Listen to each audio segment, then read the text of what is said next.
চলো মালদার পারদেশি ধাবা থেকে লাঞ্চ করে আসি। সো হ্যালো বন্ধুরা, ওয়েলকাম টু মাই চ্যানেল বঙ্গাল স্বর্ণালী।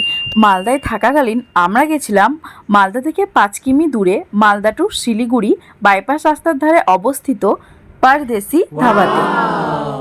আমরা স্পেশালি লাঞ্চ করতে গিয়েছিলাম, আমি আমার হাজব্যান্ড অ্যান্ড আমার হাজব্যান্ডের বন্ধু অ্যান্ড তার ওয়াইফও ছিল সঙ্গে।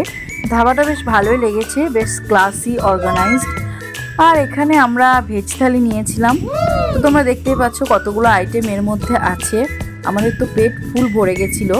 সো ওভারঅল এখানে লাঞ্চ করে বেশ ভালোই লেগেছিল আমাদের, জায়গাটা সুন্দর।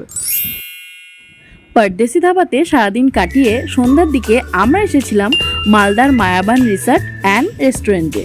এই রিসর্টটি মালদার মেন টাউন থেকে 5 থেকে 10 কিলোমিটার দূরে গৌড় মালদা স্টেশনের কাছে অবস্থিত। অ্যাড্রেস হচ্ছে NH34 নিয়ার সুস্তানি মোড়। তো আমরা ভাবলাম যখন এখানে এসেই পড়েছি তো ডিনারটা করেই যাই, আমরা তো এমনিতে একটু ভোজন রসিক মানুষ।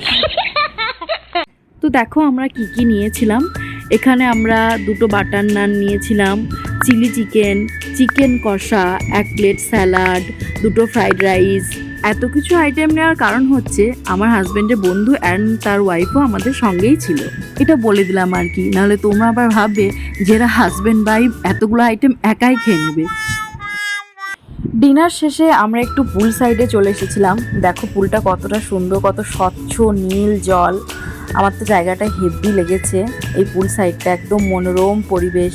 এখানে আমরা অনেকক্ষণ সময় কাটিয়েছি, উপভোগ করেছি জায়গাটাকে। আমার খুব ভালো লেগেছে। আসলে আমরা জায়গাটাকে এতটাই উপভোগ করেছি যে আমাদের বাড়ি যেতে রাত 1টা হয়ে গেছে।